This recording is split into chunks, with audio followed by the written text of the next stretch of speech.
When I sat down with Dr. Scott Frey for the second time, I thought we'd be talking about neuroscience, fatigue, performance, maybe some cool brain science. But what we actually got into was way more real than that. We talked about the moments when your body says, I'm fine, but your brain has already shut that door. That invisible wall where your mind taps out before your muscles do, we've all been there. And is also what athletes, entrepreneurs, and creators hit all the time. And most of us have no idea what to do when it happens. Dr. Frey breaks it down from central fatigue and the science of perceived effort to the role of adrenaline and why awareness is useless unless you know how to act on it. He also explains why the best performers in the world don't just train their body, they train how they feel their body.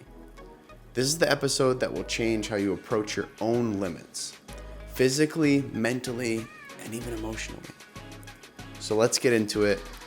This episode is action frickin' packed. So just enjoy it. Just frickin' go enjoy it. There is just so much value.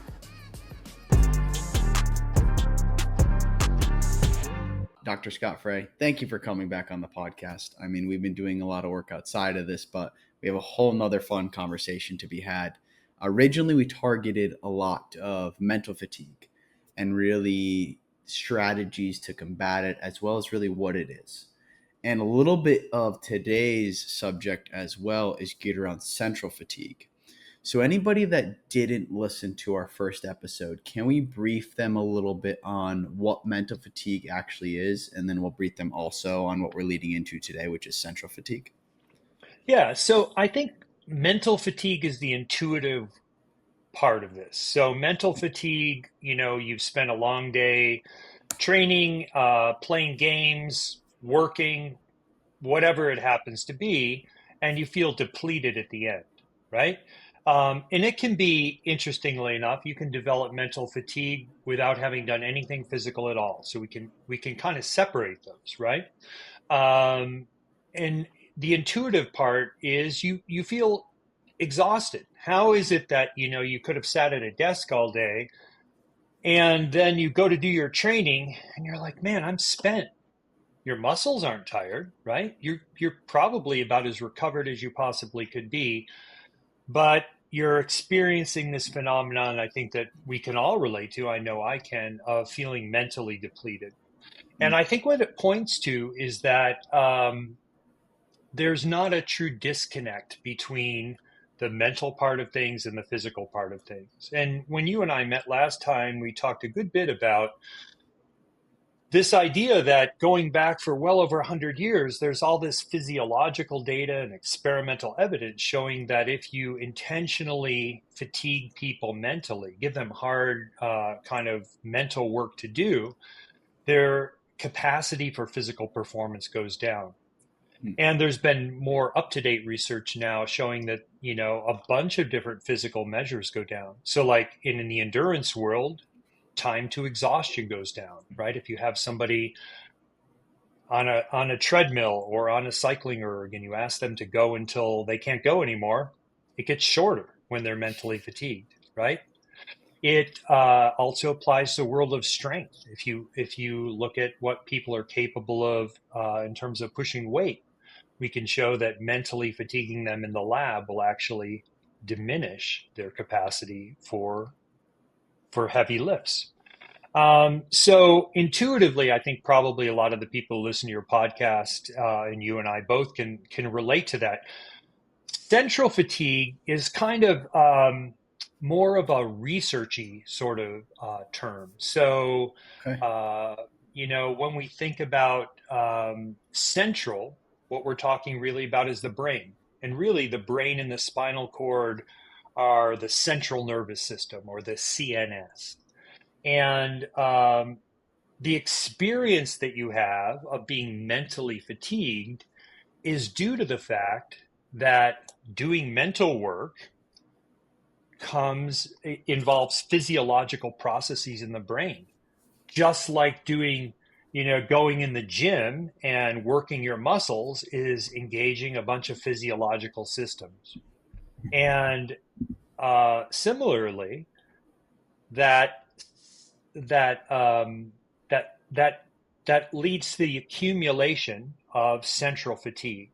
And so you have then the experience of mental fatigue, but there are also aspects of central fatigue or fatigue in the brain that happen at a non-conscious level that are outside of your awareness. And I think that's a really interesting point to make because it means that, well, you may think that you're fresh as a daisy, right? Or that you can just gut it out, or that you can, slosh down another iced coffee and get on with it. Um, those perceptions might not be a 100% accurate reflection of reality because, you know, caffeinating yourself or doing things to get yourself stimulated, those can override some of the central fatigue, but they're not really addressing the mechanisms, which are, in a very simplistic way of putting it, the brain's need to rest and recover, just like we need to rest and recover our muscles. So I would say that's the biggest distinction between those two things. Central fatigue is a bit more mechanistic, Mm. and mental fatigue is a bit more of the experience that most of us can probably relate to. So, what are then those mechanisms, the inputs that really all determine where on that spectrum of central fatigue you are in? Like, what are those inputs? Yeah. So I like that because we could spend a lot of time and probably lose a lot of listeners getting into like the neurophysiology of all this stuff. And I think that's not is on point for our conversation as really talking about like what are the sources of that central fatigue, like what fatigues your brain. And living fatigues your brain, right? So our brain, it's we're all concerned with high performance, and me too. That's where my interest is. But it's good to take a step back and really remind ourselves, like, why do we have a brain? Why did the brain evolve to be the way it is? And we have a brain to manage all this complex controls that we need to stay alive, right? So your brain is what's ultimately responsible for keeping your heart rate going and keeping you breathing and downstream regulation of all the endocrine and hormonal processes in the body and all the internal regulation of your organs, right? It's doing all those things. And it's processing all of the incoming sensory information that we're constantly taking in. Um, the things we're seeing, the things we're hearing. And maybe we're a little less aware of it, but we can kind of tune into like, what does it smell like where I am? What tastes am I experiencing? Those tend to be a little less on the in the forefront of our consciousness unless we really Mm. put our attention on them. So the brain is managing all of this information for the purpose of allowing us to behave adaptively in whatever environment we're in.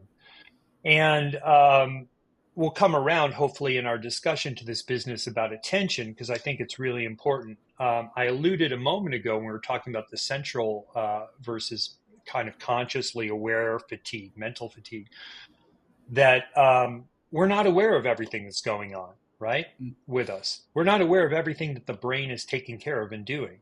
We can switch our attention to it, right? We can switch our attention to our breathing, but most of the time, that's just going on in the background.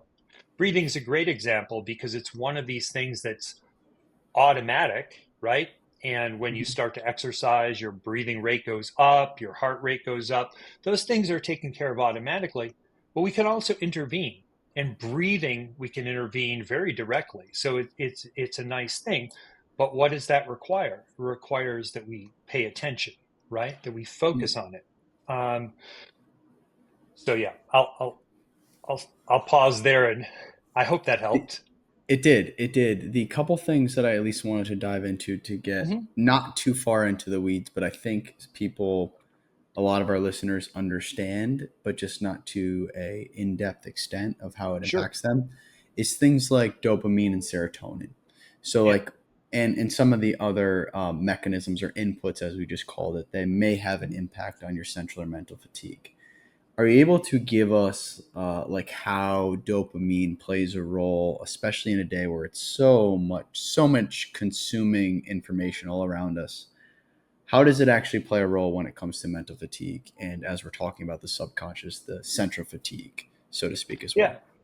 Yeah, I think a lot of us, the sort of like mainstream thing about dopamine that most people are probably aware of is this idea that dopamine is part of reward circuitry in the brain, right? And we talk a lot about, oh yeah, I got on Instagram to get a dopamine hit, and then an hour went by, and I realized I had just frittered away the time that I had to take care of business or train or whatever it was, because I was caught up in those the tickling of my dopamine reward circuitry. And while that's true, and dopamine does play an important role in there, dopamine does a lot of other things in our body too. Like dopamine is super important for the neural control of movement. Um, Parkinson's disease, which people probably have heard of, is a movement disorder that is caused when the neurons deep in your brain that are responsible for producing dopamine start to die, right?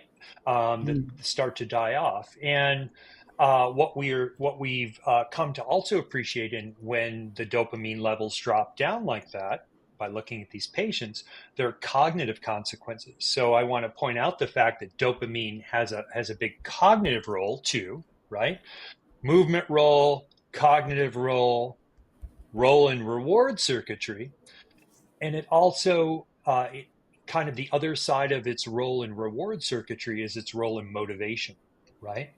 Mm. A lot of what motivates us uh, involves dopamine, and so I like to think about dopamine is playing all of those complex roles, and focusing on any one of them in isolation, I think, is interesting, but it really kind of paints a very simple picture. And then you had mentioned serotonin. We think of serotonin as a neurotransmitter that we're learning. By the way, we don't have a complete understanding of all of this, right? I'm giving you like here's where we are right now. Yeah. But we think about serotonin is having to do with kind of like calming, right, and playing a Mm. role in mood regulation in particular. And while that appears to be true, and we can think about, this is not in the high performance realm, but we think of the most. I'd say the most commonly adhered to model of what underlies depression is has been this idea that maybe there's not enough serotonin. And there we can make a lot of arguments about whether that's true and what the evidence is and so forth. But putting all that aside, what kind of drugs do we give people who are depressed? We give them drugs that'll help to increase the levels at the junctions between the neurons, the synapses of serotonin. And what's interesting about that is that we see evidence for serotonin's role in managing anxiety because it turns out that those drugs, most of which are selective serotonin reuptake inhibitors, SSRIs, big Yeah. mouthful, but there are like tens of millions of people who take these drugs, very common drugs. Uh, they're quite well, they may not be as effective in managing depression. They're pretty good at regulating anxiety and Mm. calming. And so that I'm telling you all this, not because it has anything to do with the topic of high performance, but it does have to do with our understanding of what serotonin is doing in the body. And I want to say something else about serotonin that we're only now just coming to appreciate, and that's that um, 90% of the serotonin in your body is actually outside of the central nervous system. It's in your gut. Our gut Interesting. is loaded with serotonin receptors. And those serotonin receptors play all sorts of roles in regulating uh, the gut brain axis, right? Many people can relate to the fact that what happens when we get stressed, right? Yeah. Your gut goes haywire, right? If you're stressed, your digestion is bad, and so forth. There is a separation of church and state there so that the Yep. serotonin produced in your gut can't directly go up and get into your brain or vice versa. But Hmm. there's a superhighway that helps those two things communicate. And that superhighway is the vagus nerve. So some of you have probably heard of vagus nerve and vagal tone, and we could talk a little about that because that is an inroad to talking about performance. But the vagal nerve allows communication between the gut and the brain around the release of serotonin. So when the gut is producing more serotonin, it actually works in concert with the brain producing more serotonin. So a lot of stuff going on, and we're just beginning to start to unpack some of that. But I think it has a lot of relevance for athletes, but it has a lot of relevance for all of us, whether we're competing or not. And I think there are things that many of us can be doing to understand and through understanding better manage those systems. Yeah, because the where I was putting together some puzzle pieces while you were saying that is any high performer, right? Emotional regulation is so critical, Huge. absolutely massive. So when it comes to that, am I breaking it down correctly that as you the serotonin in your gut as it increases, it helps that highway between your gut and your brain, or how do you actually improve your serotonin levels? Like, what can you do to improve them? Yeah. So have to be a little bit careful here because I think this is an area where we're really still in the midst of coming to understand how things work. But there is I want to just restate something I stated earlier. So Yeah. 90% of the serotonin in your body is produced in your gut. It That doesn't diminish the fact that serotonin is one of a number of very important, we call them neurotransmitters in the brain. They're the substances that help neurons communicate with one another.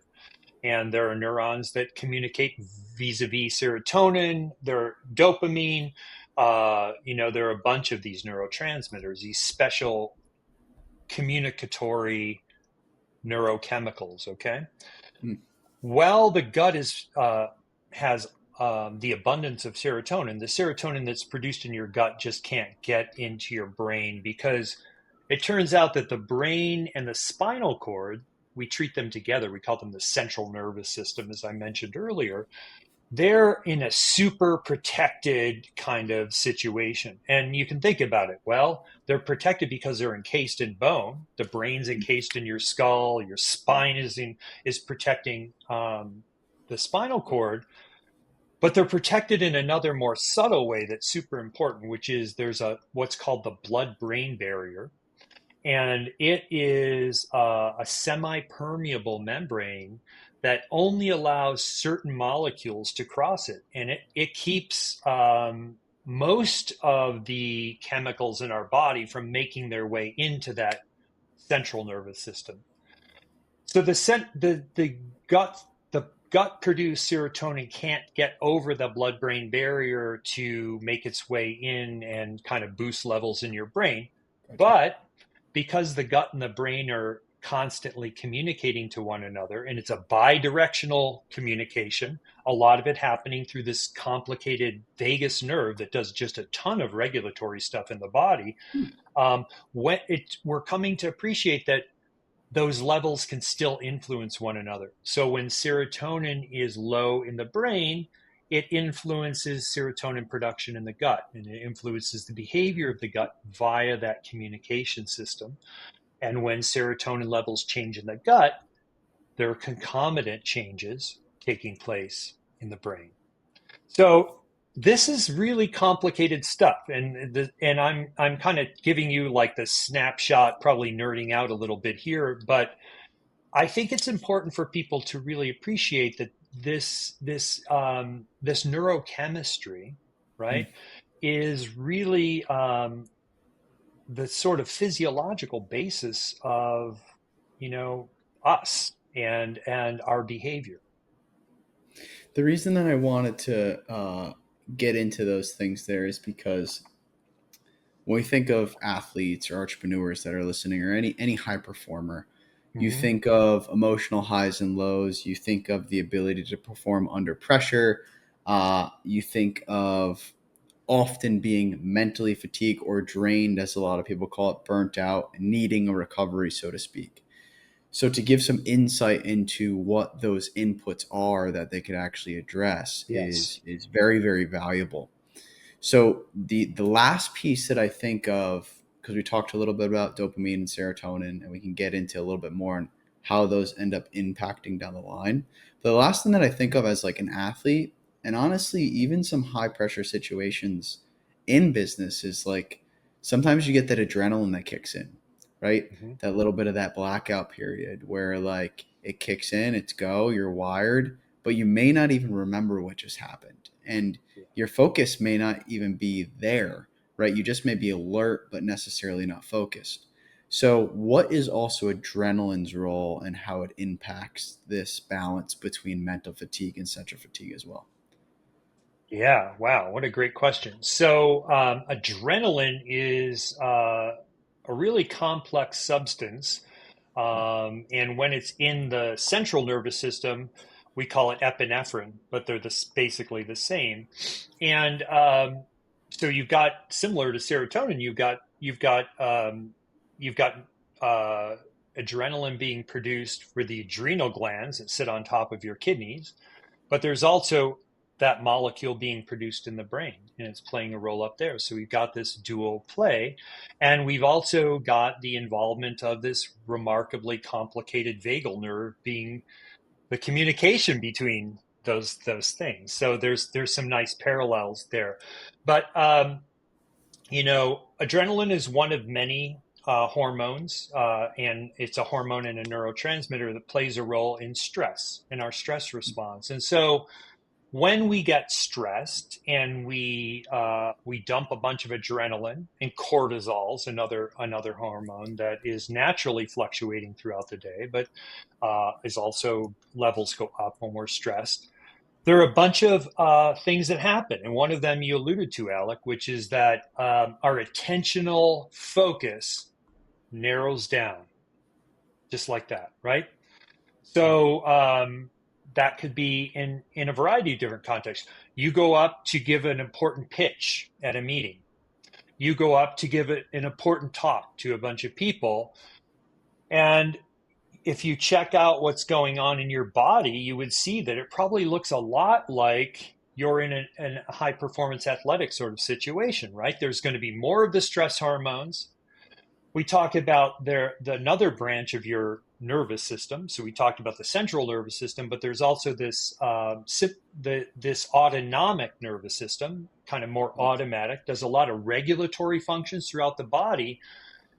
There's a sympathetic branch, which is we talk about as fight or flight, right? It's, yeah, when those stress hormones, adrenaline, cortisol, and things are flying around in the body, you're amped up. That sympathetic system is going to dominate. The flip side of that is the parasympathetic nervous system, which, really simplifying things, people talk about it as being involved in rest and digest. Okay. So it's like the opposite of that. It's going to be predominant when you're recovering from your performance, whether it's in the boardroom or on the court or wherever it happens to be. When you get super stressed and you have that big sympathetic response, a whole bunch of things happen. Your blood pressure goes up, your heart rate goes up, these stress hormones dump, because it's preparing you for immediate action, right? It's a great survival mechanism, but we're tripping that all the time in situations where our lives aren't threatened for the most part, right? Mm. Um, and when that happens, there are a whole bunch of behavioral sequelae. So one of them is that your attentional focus goes like this, right? That can be a real problem for athletes because if your attention focuses down to tunnel vision, your situational awareness plummets and you can't be at your best, right? Mm. Because to be at your best, we've got to manage that attentional system, right? Yes, the attention has to be focused, but it also has to be something we can flexibly deploy and control. Throughout a match, you're going to have to be able to regulate your attentional focus. Sometimes you're going to have to be very focused in, but sometimes you're going to have to see the whole court, see what's going on. And so if you're too leaning too far in the direction of this sympathetic overload, that's going to be a big problem for you because you're not going to be capable of having that flexible control of that system. And so, yeah, adrenaline is part of all of that kind of arousal system. So us, you can see where we're leading to is we've really identified not everything, but some of the major pillars of what plays active roles in both of these Yeah. systems. Uh, but now getting to the second half is what can we do about it? And Yeah. does that start with first off, how do we track it? How do we pay attention to really what's going on up Hmm. there in our brain, in our central nervous system? How, is that where we start? Do we start with tracking it first, and how do we do that, and then move on to how do we combat it? Yeah, let's talk about that. How do we Yeah. measure things like arousal? And so there are a lot of different ways we could do that in a laboratory. For as you know, I ran a lab for 30 plus years.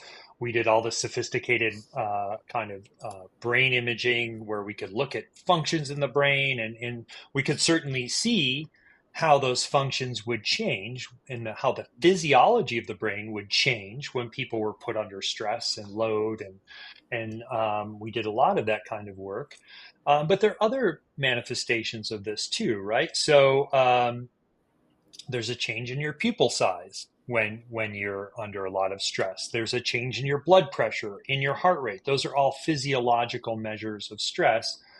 But for most of us, we're more concerned with the behavioral sequelae or behavioral consequences of that stress, right? And I think you're absolutely right. A great first step is trying to pause and check in with yourself regularly to see where you're at with your stress.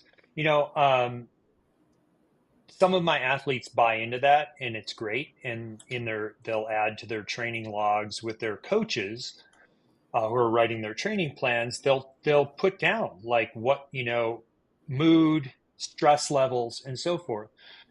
I love that. It's not a perfect system, but your subjective or experiential impressions of where you're at are super important because while they may not perfectly reflect what's going on in the physiology of the brain and all this stuff, they're super important because they're what you and I are experiencing is our reality, right? And if you think you're super stressed to the max, that's good enough for me, right? That's a problem. We need to address that. We need to figure that out. So I think you're right. One of the first things that people could do is actually start to insert some pauses throughout their day. It doesn't have to be long. It doesn't have to derail your day. But think about it. I don't know how it goes for you, but for me, it's hard. I need a reminder if I'm going to do something like that. I can't be trusted to just insert pauses in my day. We were talking before we went on recording, and I was saying, yeah, it's been a pretty busy day. It started super early. I have athletes in Europe, so we're talking at like 6 in the morning Mountain Time. It's rough. It's going to go till 6 at night. This is a particularly busy period, but it's hard for me to remember to do that. So I think using some kind of reminder, right? Set a timer on your phone that causes you to just check in with yourself. And I'll say some more when we get to talking about like what you can do with that information. But I think it begins with awareness. Sorry, I'm writing down notes right now Cool. Great. um, as we move forward, because as you can imagine, there are things that pop into my brain that I want to address as we move along. Sure. Um, yeah, so we just kind of we really briefed there on um, with the central nervous system and the as a whole, right? Where can we now take that and do beyond just like a reflection process. Hmm. What can we do beyond that, which may be some other tactics that allow us to address these inputs or improve these inputs? Hmm. Like I said, we talked about serotonin, we talked about dopamine, we talked about adrenaline. Um, what are some other things that we can do to improve those actual inputs? Yeah. So here's the cool thing about your brain.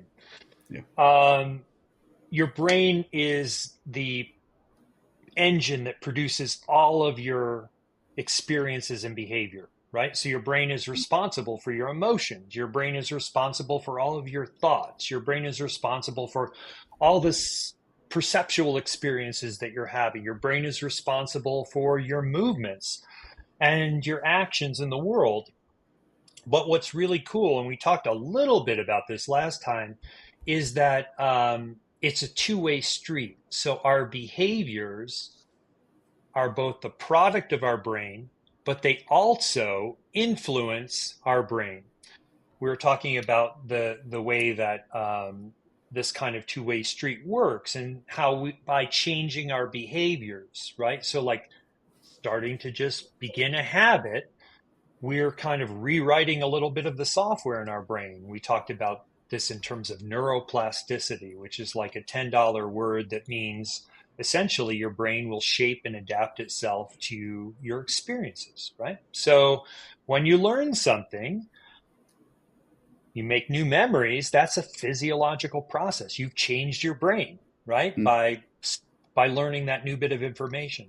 So analogous to that, there are behaviors that we can insert into our lives that will help to modulate some of the processes that we've been talking about, so that it will help to modulate, say, that balance between the fight or flight sympathetic side of the autonomic nervous system and the more calming parasympathetic side, right? Mm. And one of those I've kind of asked you to do and nudged you a little bit on, which is breathing. Mm. So it's kind of coming full circle to the beginning of our conversation a little bit. You know, breathing's super interesting because breathing is automatic, right? For a healthy person, we don't really need to spend a lot of time thinking about breathing. Um, and yet we can take voluntary control to some degree over our breathing patterns. Mm. And when we do that, we actually modulate the central nervous system. And we modulate it in ways that have consequences for a lot of other processes that are going on in our bodies. And so, an example of this is, if you think about what's a cycle of breathing, a cycle of breathing consists of an inhalation and an exhalation. Okay. Turns out that inhalation is much more impactful on the sympathetic or fight or flight side of things, and that the exhalation is much more impactful on the parasympathetic side of things.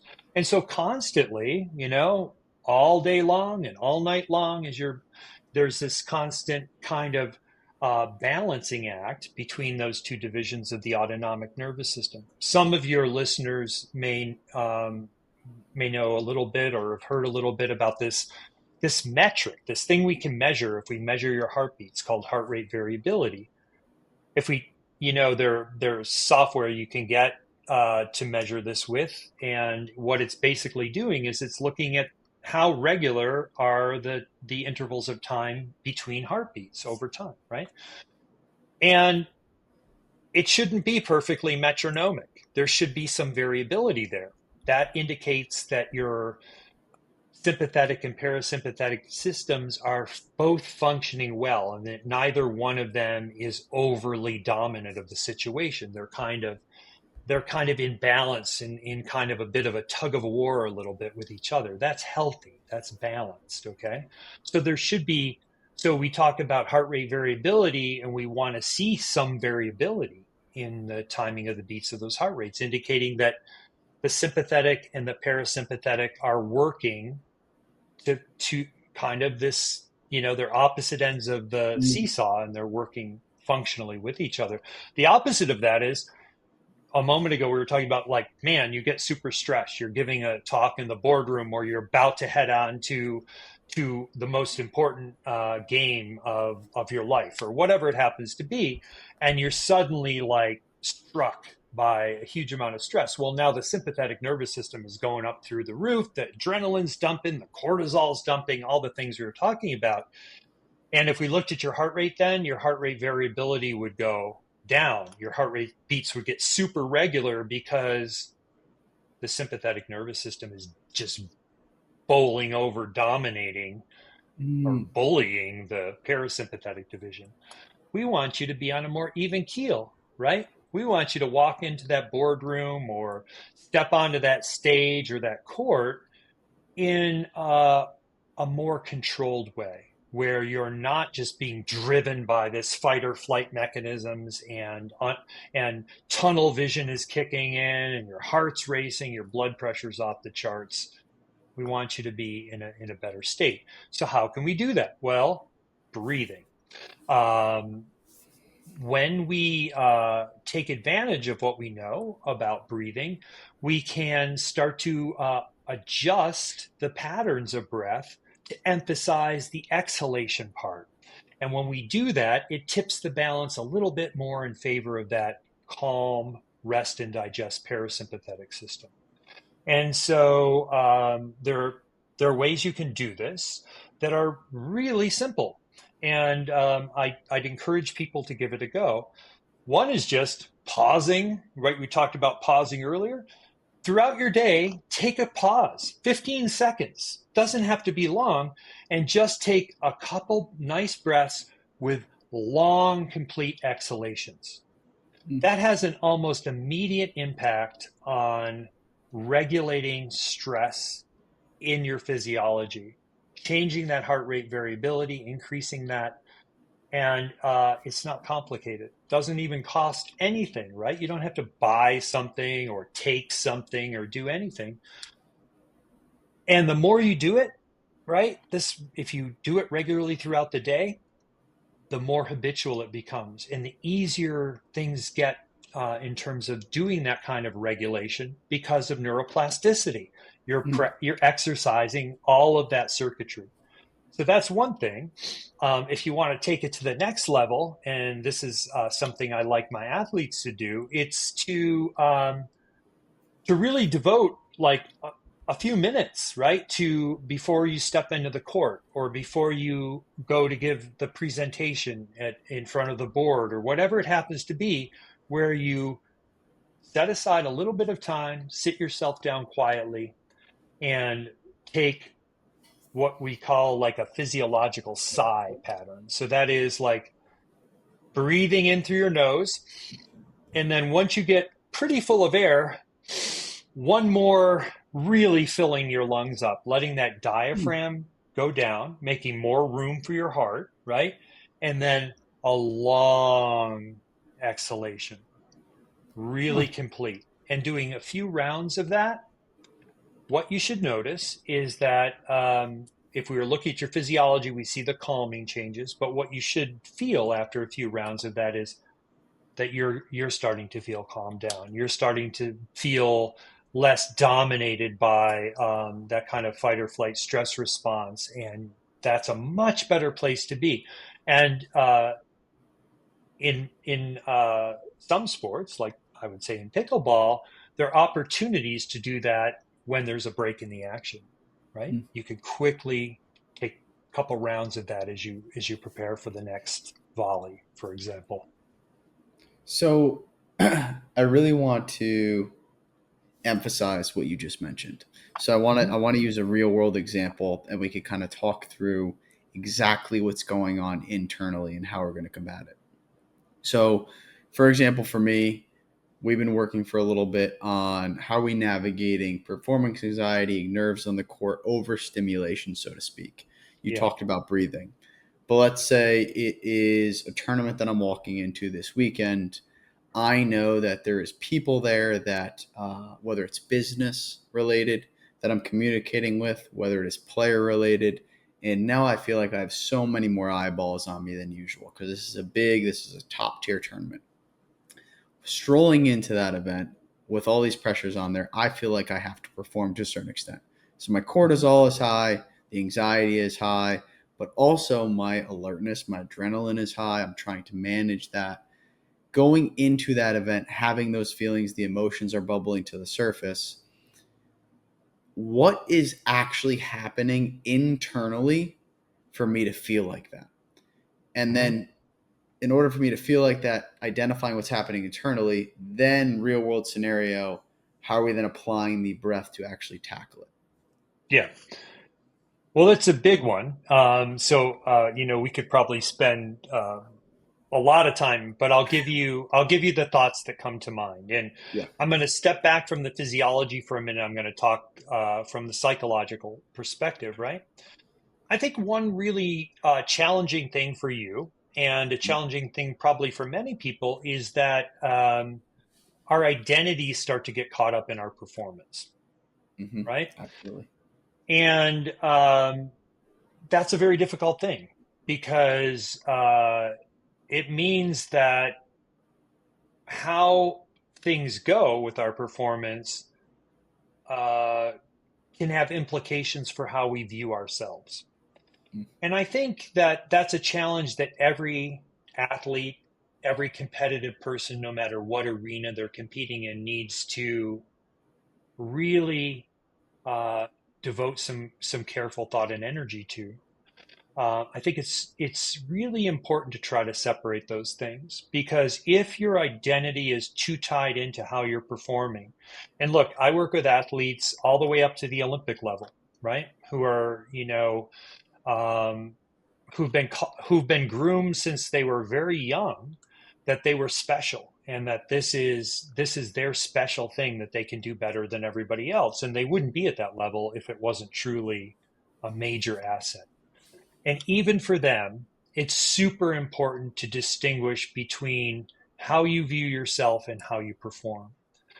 And the more that you can do that, and I've seen this time and time again, and there's sports psychology, books and this and that, but just my own observations of myself and of other people is the more you can detach those two things so that your self perceptions, your sense of self efficacy are independent of how you perform.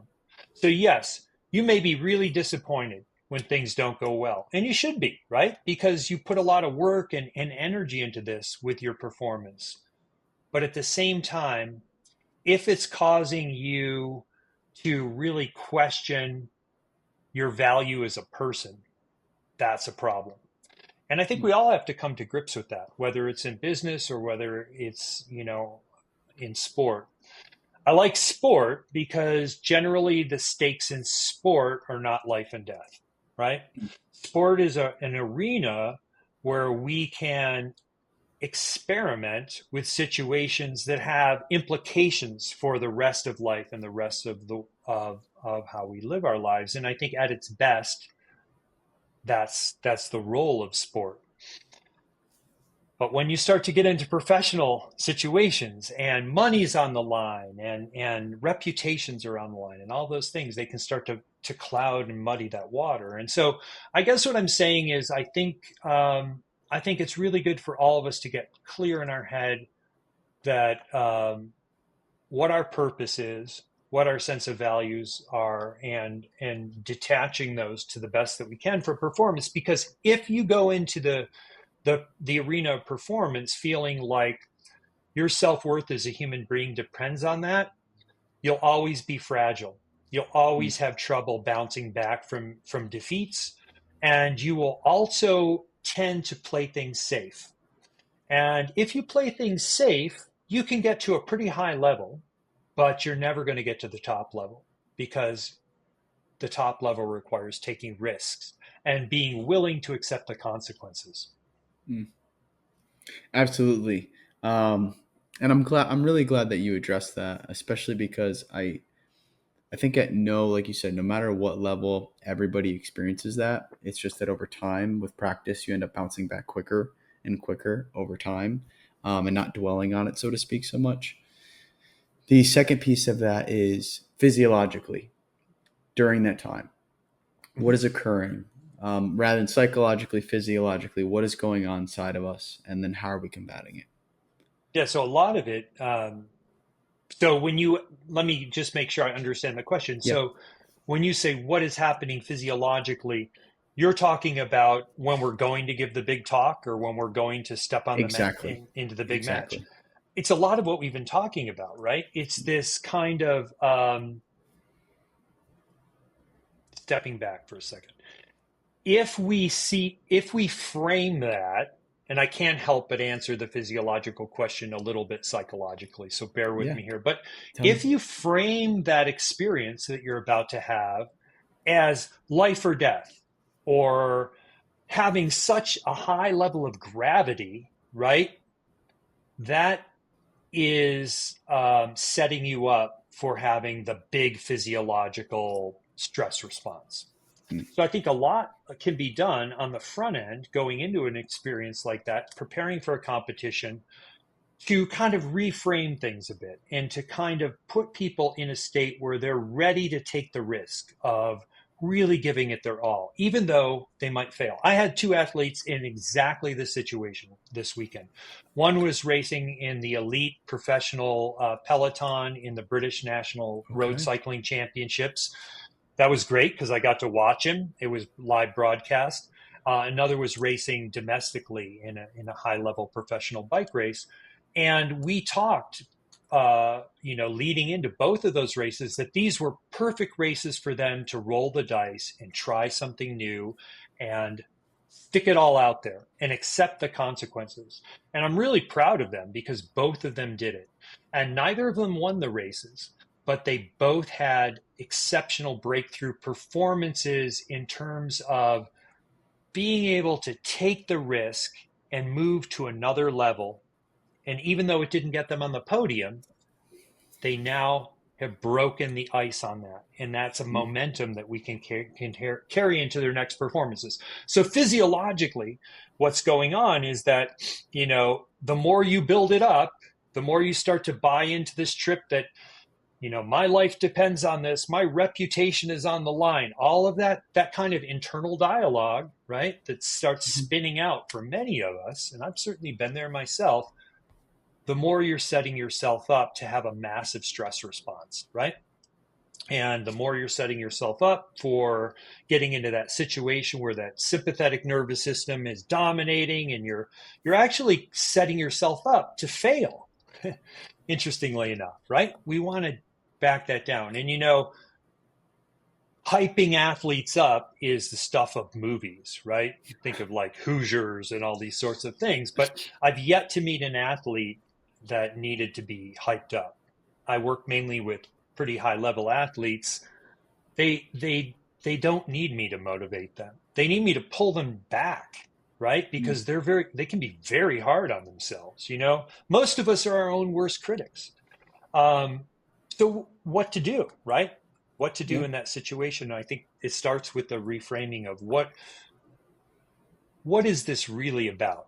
I'm testing myself. It's very public. It's even more public now than ever before, right? Because it's going to be on social media and go out to your followers and friends and all this stuff. But coming to grips with not having your identity ride on is super important. And that change can translate into a physiological decrease in all of that Mm, stress hormone that puts you in a better place.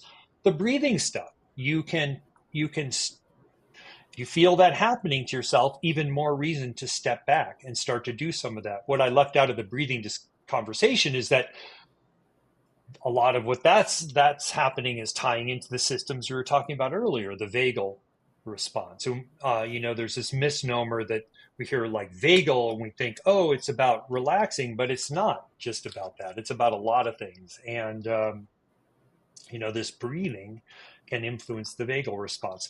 The vagal nerve has adrenaline receptors on it. So your adrenaline actually modulates the vagus nerve, which then modulates the brain, which then modulates all these other systems in the body. So um, behaviorally intervening through thought. That's why therapy is effective, right? We talk about medications in stress management and all these things, but talking and really having somebody who can ask the right questions is really powerful stuff. It affects your physiology, right? Mm. Um, and so, yeah, I spend a lot of time with my athletes often before big competitions, trying to get into that headspace where they're able to say, hey, look, this is one performance. This is not my identity. And I'm free to fly. I'm free to take risk. I'm free to go for it. And that's changing their physiology. It's making them less volatile, less likely to have the big stress response when it matters. So to frame this for our athletes and our Hmm. entrepreneurs, I want to give perspective on what it's impacting, Hmm. because I feel like for me to understand if my body's getting in that state and I'm letting it occur, Yep. what is it really impacting downstream? Like, is it impacting my ability to focus? Is it decreasing my reaction time? Like, what is it actually impacting downstream by me letting myself get into that hyper sympathetic state? Yeah. Well, it's influencing a lot of the same things that mental fatigue or that like overload, cognitive overload kind of Mm. influences. So um, one of the pivotal things that it's affecting is your ability to pay attention. And attention Okay. has two parts to it. There's attention is involved in our levels of arousal, and it's also involved in our ability to devote our mental energy or our cognitive resources, however you want to think about it, to the task at hand.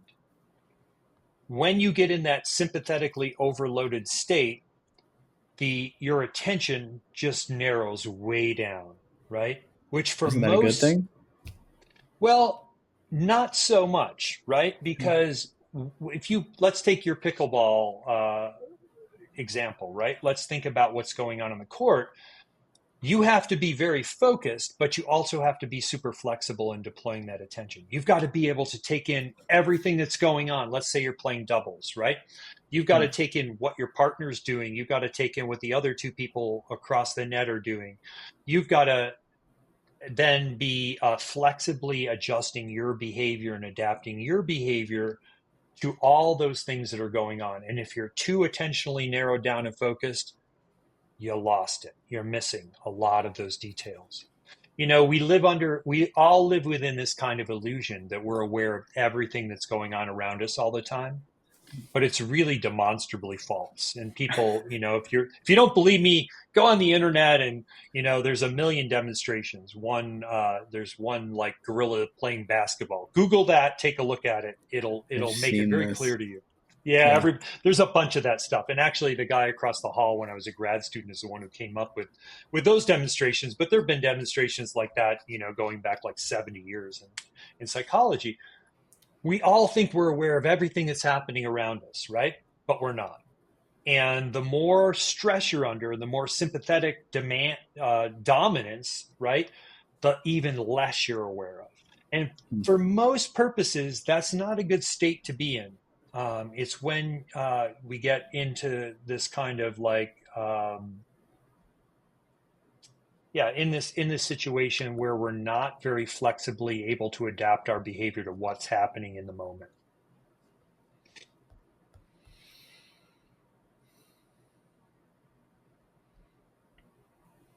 So the the other piece of this on top of it that I wanted to touch on, and the reason I wanted to get into things like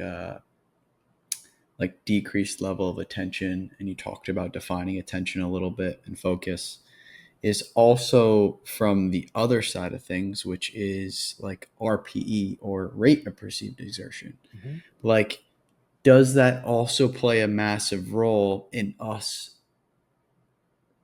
thinking that we're more exerted than our physical body actually is? Yeah, absolutely. Um, I'm going to answer this in two ways. And the Yeah. first way is to tie in to our earlier conversation on mental fatigue. And I kind of touched on this at the beginning, but without using this kind of language. But your sense of perceived exertion is highly affected by how tired your muscles are, right? How well fueled you are and how mentally fatigued you are. So the same amount of weight that you might normally do in the gym when mentally rested is going to feel very different if you go in there mentally cooked. And there are wonderful demonstrations of this from the laboratory where we can, induce mental fatigue in people. And I sent you a little paper to look at this morning that was kind of a meta-analysis of some of the racket sport research that's been done on that. Mhm. And basically, it looks like a lot of parameters of performance. And this was looking at let me think. It was looking at table tennis, regular tennis, padel. I don't think there was pickleball in there, but there were racket and paddle sports and And um, badminton was the last one, I think. badminton. That's right, Yeah. which is a very big deal in some circles, right? It's an Olympic sport. Um, is it Olympic sport? I seem to think Yeah. it's an Olympic sport. Okay, Yeah. thank you. Um, you know, a lot of the key performance metrics were affected by mental fatigue, and it looked like the mechanism for that across those studies was pretty consistently things that were affected by changes in attention, right? So mental fatigue impacts attention, but it also impacts our perception of how difficult the thing is that we're doing. Our rate of perceived exertion, our RPE, or our perceived effort goes up when we're mentally fatigued, just like it does when we're physically fatigued. Probably because some of the same systems in the brain that are involved in calculating that sense of exertion and effort are also involved in registering both physical and mental fatigue. So before I get into this, because I wanted to dive into a couple things that I thought were pretty cool in the paper that you sent over to me right before this. But how do we combat that, and how do we even know that our perception of tiredness or exertion is not actually as physically exerted as our body is? Like, how do we know that our body can actually keep going or can do what it's capable of doing, even though our brain is telling us otherwise? Yeah. So let's step back a little bit here. As you know, a lot of the work that I do has been with endurance athletes, and Yeah. I've been an endurance athlete for basically my whole life. Triathlons, bike races, running races, cross country skiing, all of it. And a big thing in endurance racing is learning how to manage discomfort, right? Because if you're really pushing deeply, it's going to hurt. It's going to be painful. Um, and when you have this experience of discomfort accompanying really pushing yourself, we talk about that as perceived exertion. RPE goes up, right? And we can look at all the other physiological things that are going up. Generally speaking, if we had you in the lab, we'd see that your RPE tracks pretty well things like heart rate and power output. If we could have a measure of power output, like if you're pedaling a stationary bike or something like that. But when we layer on the mental fatigue, things start to disconnect. The rate of perceived exertion starts to go up, accelerate in a way that kind of disconnects a bit from Mm. the physical work that we're seeing. And that's because, or that's a sign that these two things are related to one another, right? But they're not the same thing. So you can have fatigued muscles and you can have a fatigued brain. Both are going to affect your performance, but of course, they're going to do that through separate mechanisms. Where they come together and is in how they influence this overall sense of perceived exertion, which kind of is a calculation your brain is making all the time when you're performing based on all those different inputs. Because the way that I'm kind of thinking about it in like pickleball when I'm on the court for reference Mm-hmm. is, I'll actually give an example that just happened the other day. So it's been 100 degrees outside in Connecticut. Why, I couldn't tell you, but it's been 100 degrees or so, between 95 and 100 past couple weeks.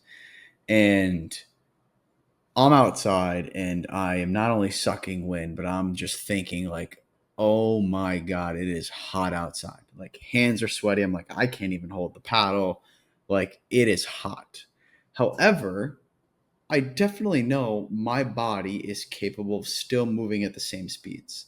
Yes, I Hmm. may not be getting as much oxygen into my system as possible. However, I know that my body is capable of doing it. I know I'm not fatigued in that manner. However, all of the mental things really slowed me down. So, what I'm getting at is in those moments, what can I necessarily do? Is it just like communication to myself to say that I'm not tired, or rephrasing it differently to say, let's kick into the next gear, like we have one more gear?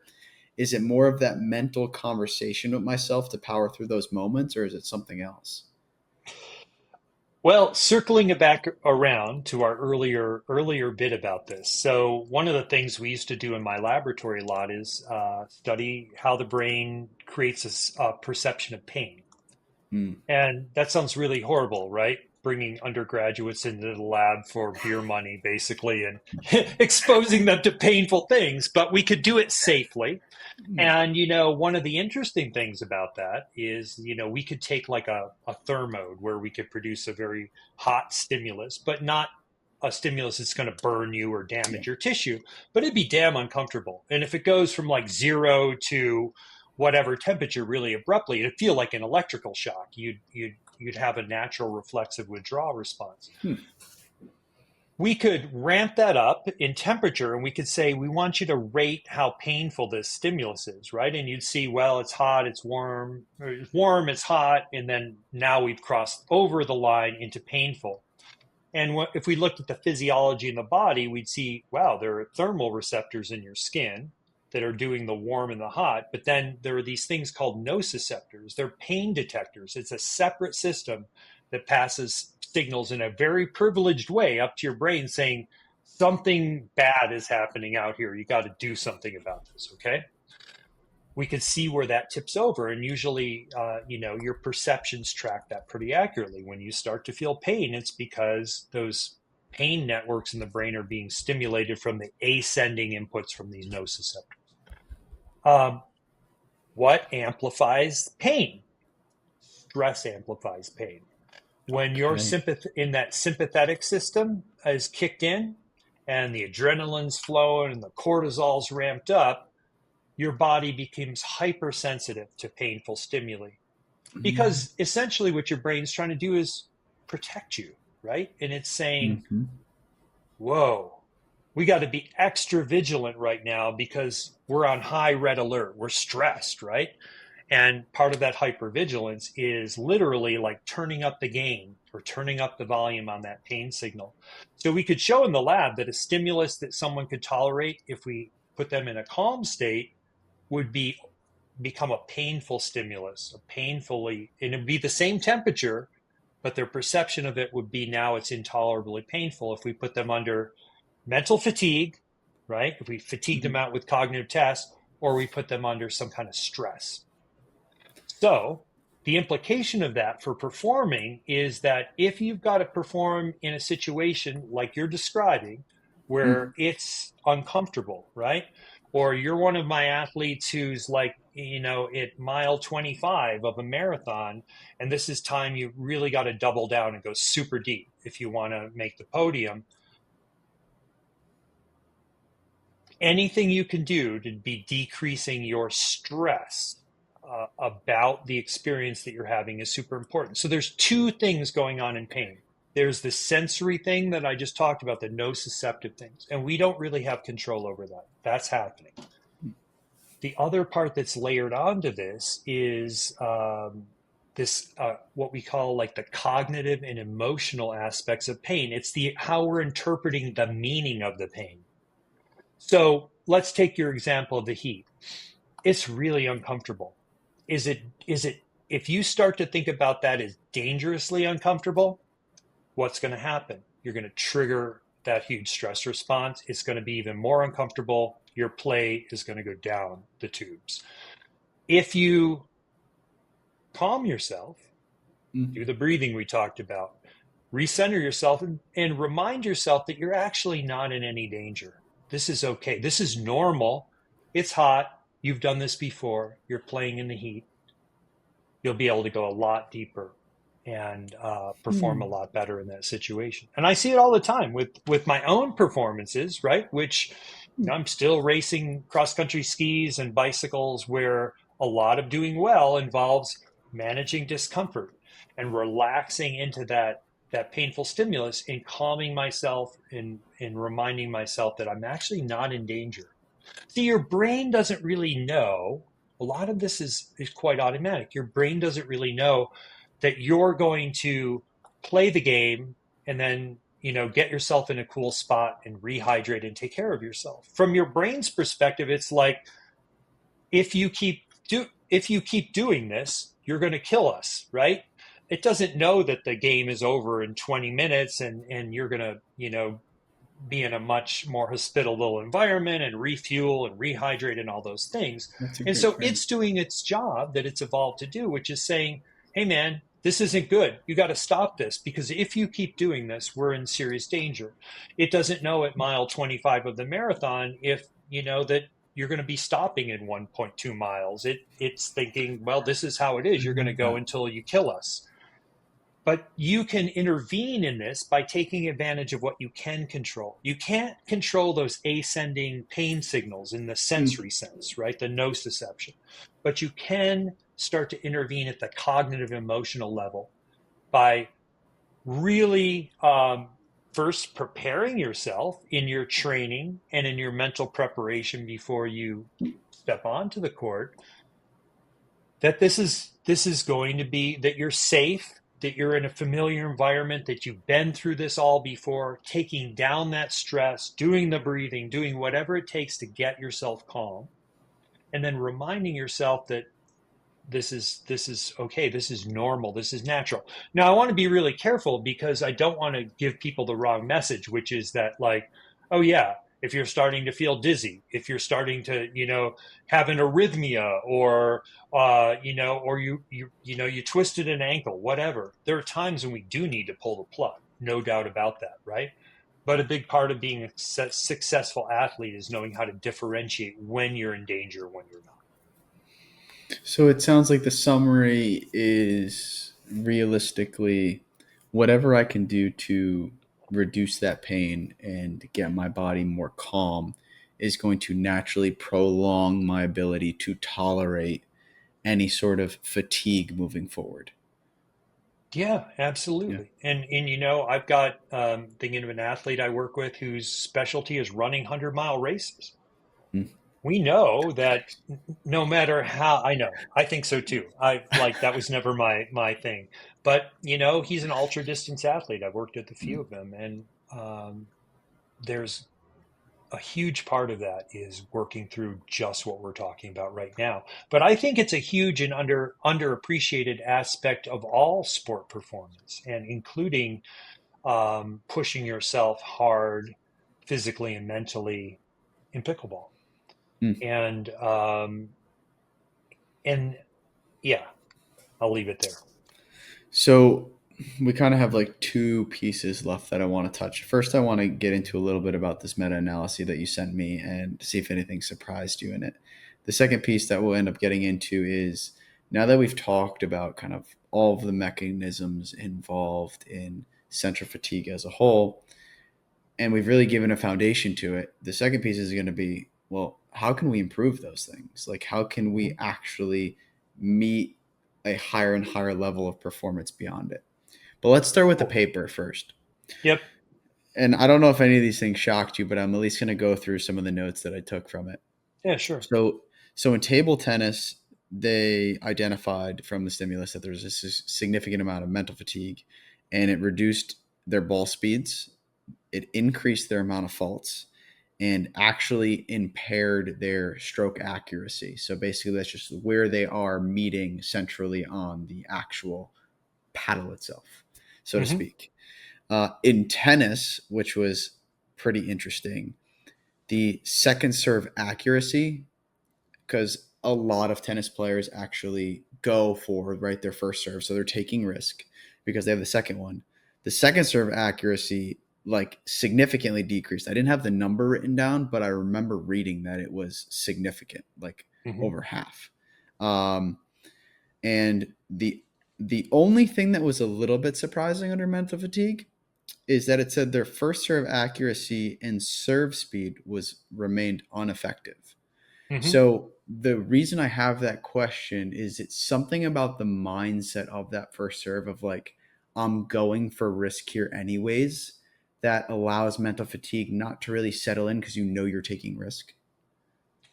Yeah, I think that's an interesting thing, and so we see. So let's just for the people who are listening, just to kind of put this in context. This is a meta-analysis of I forgot how many papers, but these are like it's not one big study where they're playing table tennis and badminton and padel, but it's taking all the studies that they could find that have been published where they looked at manipulating mental fatigue and measuring performance in those sports. They called them racket sports. So um,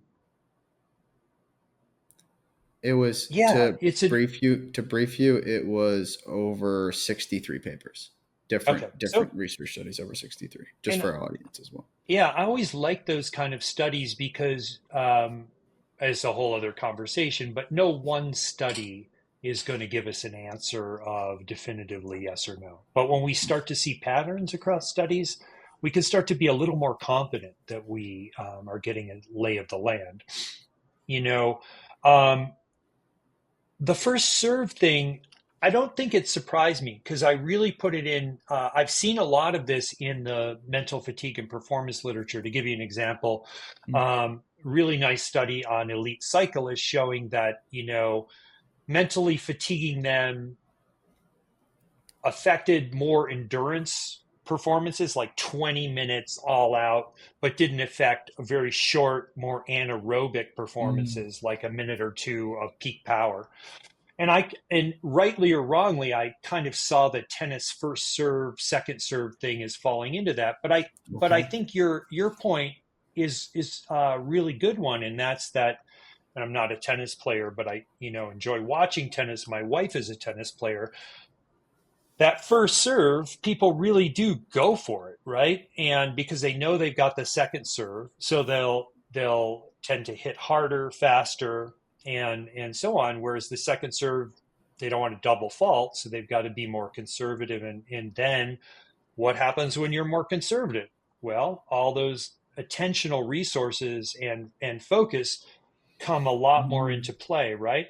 I think of and please tell me if I'm totally out to lunch, No. but I think of the Yeah. first serve of a tennis player as being something that they practice like a bazillion times and really worked on hitting super hard, hitting to the edges and hitting to the strategically backhand usually, I guess. Um, so it's more routinized, more automated, I would say. And maybe people who are listening to this are tennis players are like, you guys are full of shit. You don't know anything about tennis, but drop a note. Alec would love to hear from you. Yeah, And we will yeah, absolutely take your feedback on that.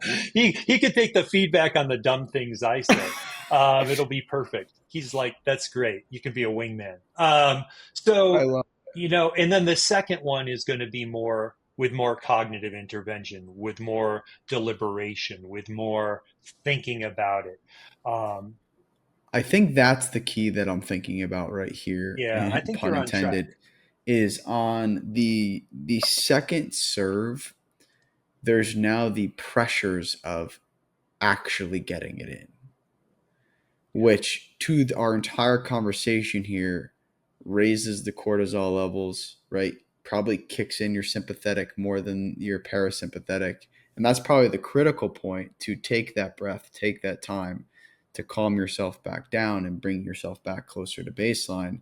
Because on the first serve, you almost get to lean on the fact of, I get a second one, Yep. right?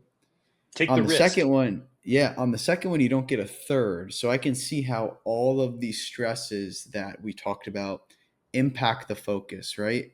really decrease your attention, so to speak, as we just talked about, your reaction time, even your stress in your actual physical body, whether it's your hand tension, your racket tension, your paddle tension. I can see how all of those what seems to be minor become major on the second serve because of all the stresses that are involved with needing to get it in, or else you're going to Right. lose a point. That's right. And if we could peer inside your brain, here's my bet. Yeah. These prefrontal areas that are involved in complex planning and decision making would just be on overdrive in that second serve, right? Mm. Because there's all the pressure. There's like now I've got to be careful, right? And that's my guess. But and that's interesting because this kind of dorsal lateral prefrontal cortex, one of the areas that's so critical for this, is communicating through the vagus nerve with all of the systems we were talking about earlier. So just to kind of complete the circle a little bit on that, but yeah, um, the more we come to understand these things, the more we'll have a more nuanced perspective on how mental fatigue and physical fatigue interplay with one another. Yeah, absolutely. And I'll tell you just to note a couple things in here that were also in the study when it comes to badminton. And because a lot of the movements in badminton are actually very similar to pickleball because the court is small and you have a little bit more time. Granted, you're hitting overhead, but when you think about shuttling and shuffling around the court, there is a lot of that as well in badminton. Huh. So the physical performance, the what was interesting here in badminton, and this is where I was going to ask you too, and it maybe correlates to the answer that you just had, was because it's almost micro bursts here rather than long Hmm. duration endurance things. Stuff like jump height and the shuttle run duration, so basically just how far they can move as well as the time associated to those movements, was really not affected much at all. And I'm wondering if what you just said is that same correlation of that's a short burst rather than a longer duration where fatigue can accumulate. It's almost reactionary, so to speak. Is that like a good understanding of the impact of that as well as that first serve in comparison to some of these other longer duration impacts like accuracy over time? Yeah. So early on in our conversation today, I mentioned this idea that, we all think we're aware of everything that's happening, but there's a lot of stuff that's going on in the background all the time, right?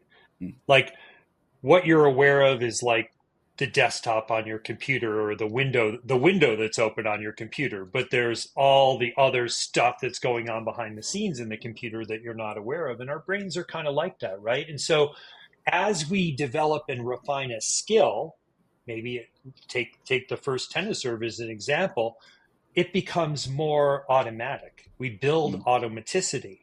And then when we build automaticity, we can offload that to the more automatic systems that we don't demand so much from our cognitive systems, right? Um, those almost, this is terrible, and my neuroscience colleagues would cringe, but it's almost like they become reflexive. They're not truly reflexive. Yeah. Reflexes are something different, but they become very automatic and less affected by all the things we've been talking about. But when we start to and that's probably analogous to what we were talking about with the tennis game, I think. So building on this into what the hell can we do about all this? Meaning, how can we actually increase our performance over Yeah. time, right? How can we build and keep stacking these skills on top of each other so that things like our decision making under fatigue, actually we're getting fatigue, 90 minutes into a given session rather than 60. Like Hmm. how can we also go about that attention that we've talked about, right? How can we keep that attention, that focus for Hmm. longer durations, as well as the decision making ability, even bouncing between tasks? How can we improve those skills on a daily basis? Like, what can we do about it? Yeah. So three things, one of which we've already talked about, which is, breathing is a great thing to work on throughout the day, build those habits. That's a great way to Mm. acute intervention. The second thing is athletes at all levels do not pay enough attention to managing their mental load going into competitions. You and I Maybe talked like, about this. mm, Like, how do okay, so you're going to physically rest. You're not going to go to the gym and like try to like set a new, max on the deadlift the day before your big match, probably. You're aware of the need to taper physically, but very few athletes are aware of the need to taper their mental load going into a big competition to reduce that cognitive load, to reduce that mental fatigue. And that's hard, but it's important if you really want to be at your best play. what does And then mental recovery look like if we're yeah, trying to give reference to so anybody listening? yeah, so a lot of us, and I don't mean to pick on you, but you and I have Please talked a do. lot. Yeah, Yeah, you and I please have do. talked about a lot this, right? So um, you're going to a big tournament and you're wearing two hats. One is the fail first hat, and you're Alec Martone in business, right? And your business happens to intersect a lot with your play in the game. And one of the things I've kind of challenged you on is like, how do you manage those two aspects of your game so that Mm. the time that you're spending in relationships and in business is not building up a whole bunch of mental fatigue that you're then carrying onto the court. So being deliberate, being intentional about how to build some boundaries, how to create some buffers, how to really detach from things like social media and other, um, I would say, non-necessary things. There are things we can't get away from, right? There are things that have to happen in all of our lives, and I think just really looking at what are the things that can wait until after the tournament, after the game, and So would really that trying to just be be disciplined. any inputs? Would it be whether it's audio or visual or anything like that? Is it limiting those amount of inputs that we're actually receiving before going into a match or a big pitch, etc.?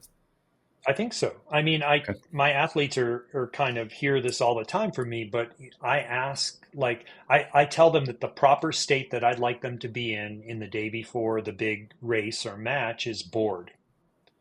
And it's hard, right? Because what do I people like do when that. they have people can't even wait in the line for a coffee anymore without like checking their social media, right? And Yeah. I have the same impulses. Look, I live in the same world as everybody else, right? Huh, did I get an email? I'm waiting to order a coffee. I got it. How about just standing there? And how about really tuning into the ways you're spending energy because all those little things add up. Mm. And we talked early on in this conversation about the hits of dopamine. Like, how cool is it when someone, likes something that you put onto social media, or better yet, like writes you a personal email? Like, man, that's a huge rewarding experience for all of us. But to the extent that you can create some boundaries and really hold those boundaries with all of the demands that might be able to wait until after the play, you'll be rewarded by being fresher on the court and not experiencing some of the things we've been talking about mental fatigue affecting physical performance. How So how how about from like a we talked about breath work a lot and yep. utilizing a breath. How can we scale that to also improve our performance on the court or even our ability to mentally recover? Yeah, and I think it's something we need to build into our daily life as habits. So one of the things that I've tried to get my athletes to do, but not everybody is able to kind of buy into it. And there's a ton of data about this. Mindfulness exercises, right? Okay. Putting some time aside where not doing, you're not doing, you're non-doing And that can be through guided meditation, it can be through silent sitting, does really wonders for our nervous system. And the cool thing about it, and we could go down that rabbit hole, but in the interest of time, I'll just say that the really cool thing about it is to get those benefits, you don't need to spend hours and hours every week. There's a good bit of data indicating that as little as 15 minutes, 2 or 3 times a week. Start out with 5, build into it like any skill. Has really great effects on all the kinds of things that we've been talking about here today. And so I would encourage people to be open to that because the science is good and there's a lot of it. Can you give us a real Um, world reference of how that translates? yeah. So, one of the athletes I've been working with is an Olympic triathlete. And I've asked that this person we started out with 5 minutes of a body scan.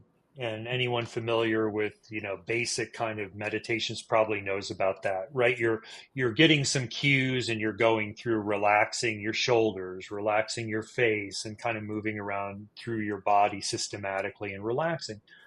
It's a way of getting you to get into your body and out of your head. And when we look at people in the lab after exercises like this, what we find is that there's something in your brain called your default mode network. Okay, and to make the story very short, it's a network of areas, most of which sit along the midline of your brain between the left and right halves in the brain. And when we're doing nothing, the default mode network kicks in, right? And then when we're focused doing a task, the default mode network drops down. Hmm. And when you meditate, what we and I'm leaving out an important part. That default mode network is intimately involved in rumination, the voice in your head. So if we look at depressed people who can't stop the loop, or peaceful people who are really stuck in the internal dialogue, which can sometimes be pretty damn harsh and pretty Yeah. critical, we see that default mode network is super revved up. So how do we quiet the default mode network? The mindfulness stuff. Mm. If you look at people who are engaged in silent mindfulness practice, you'll see the default mode network calms down. But here's the cool part. It doesn't just calm down when you're doing it. If you do it consistently, and again, like say 10 or 15 minutes several times a week, it will start to decrease the propensity of that overactivation of that default mode network. And the internal dialogue will also start to be calming down. And the emotional response to the internal dialogue and all those things that we talked about today about stress and sympathetic overdrive and so on. Think about some of the situations we're talking about. You're going onto the court for a big match, you're going into the boardroom. What's going on in your head? If we could put a little screen up and just have it like writing out like a ticker tape thing, we find some amazing things are going on in there, right? That stuff starts to quiet down with these kinds of practices. So that's why I recommend them to my athletes. And the ones who buy into it are like, oh yeah, you're right. You know? So that, to give kind of frame to that, is like you have your current mental capacity and you're almost offloading a bunch of things to free up that capacity that you have. How can we either delay that fatigue onset or even expand that capacity? I know that we got into a little bit on this other podcast, but for anybody that hasn't listened to it, Yep. I also want to chime in on here on how we could actually expand that capacity, not only offload it, but increase its size, that neuroplasticity, as you talked about. Right. So here's the third part. So we had the breathing, we talked about, mindfulness practice. The third part is we can train to improve the capacity of our ability to handle mental load, right? And I think you need all three, to be quite honest with you. I don't Okay. think I don't think looking at this like oh, this is what I'm about to say is the equivalent of having a gigantic coffee, right? When you have a gigantic coffee, you get stimulated for a short amount of time, but then things change, right? You crash, whatever happens, you need another giant coffee. It's not because it's not getting at it's not solving the problem that's creating the fatigue, right? So I want to approach this in a similar spirit and say, we need to do all the hygiene things that we were just talking about. But in top of this, there's a growing body of evidence that we can train the brain, train the performance critical systems in the brain, like situational awareness and attention and emotional regulation, response, rapid decision making, response inhibition, all those things that are so vitally important for success in life and in athletics. We can train their capacity of those systems to handle fatigue. We can make them more fatigue resistant. And the way that you do that is one of the things that you and I have been working on now for multiple months. I don't know how long, maybe you remember, but I've had you doing some very demanding cognitive training exercises that target those different performance critical cognitive systems at the end of your training, your physical training sessions, when you're carrying fatigue. And what it looks like from the research, and we've got a good bit of research all pointing in the same direction now over the last 20 years, is that when we train the brain, when you're fatigued, we can build greater capacity, greater resistance to central fatigue, right? Mm. And to the behavioral manifestations of that we've been talking about, the mental fatigue experience. There's a synergy here. And the synergy is super interesting because not only do as a result of the kind of training that I've been having you do, doing these cognitive tests on your phone that I program and that are progressing in difficulty, just like a physical training program, and that have these sort of elements that we associate with effective training. Not only do they improve your ability to manage mental fatigue um, and make you better cognitively, but they actually translate into performance gains as well. So the reason that I wanted to key in on that is you alluded to us working together over this period of time, and we're going on about 6 months. If No way. Time we are, flies. time flies, right? So the reason being is because I have directly seen the impact of what it can do, and having this, as you mentioned, beyond the first two, which is really the foundational understanding of this, having this really third piece of being able to train your brain, um, and see the data of the improvements that you're making, it gives you a different perspective on, rather than saying, my brain is the way that it is, you're actually able to improve it like any other muscle. And I think 100%. and I think having that reframe just shows you, like, the same work that you put into the gym to improve your physical physique is the same work that you can put into your brain to improve your mental side of things. And I think being able to understand that now allows you to have the same perspective that we're communicating through this entire thing, which is going into a given situation and pushing yourself and learning along the way. And from those learnings, then applying them and iterating that over a period of time, whether it is physical or mental, rather than just being able to say, this is how my brain operates. It's like I can take action about the way that my brain is operating currently to date to some extent, right? So I think having that frame was very powerful for me, and being able to also see the impact associated to it from a high performance standpoint. Um, I will absolutely say two things that we talked about in today that have been huge. The biggest thing that we talked about is just like breathing. And I talked to you about like going in and out of a relationship with actually doing breath work as a whole, and mindfulness or meditation. But I Mm-hmm. think building it now into the habit of, like, for me, doing that inhale, deep, long, extended exhale before a serve on each point, building it into that habit allows me to stay consistently throughout a match in more of an even keel, balanced, calm parasympathetic state, or relatively leaning. Um, and on top of the actual brain training itself, um, beyond the breath work, has has really changed my mind on what the brain is capable of and what it can do.